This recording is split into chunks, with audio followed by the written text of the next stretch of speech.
Okay, here's the progress. We have all of our cement board installed.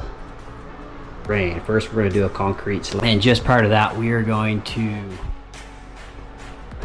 tape our joints so that can cure while we pour the slab. So we'll tape the joints just like we do with drywall.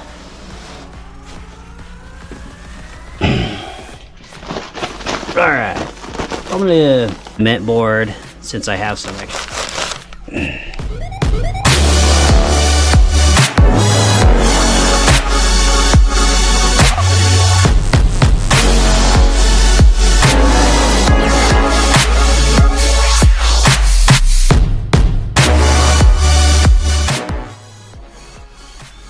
All right, we have completed our cement board with our bordering of the joints with tape.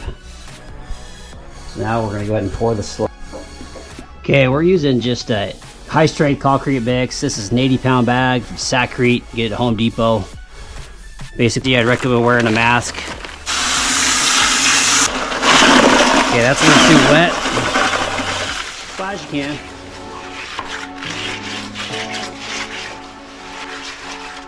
See, it's not too stiff. We're just trying to get a flat surface for this going. 2, 3, 4, 5. That's all right. Okay. A little soupy, but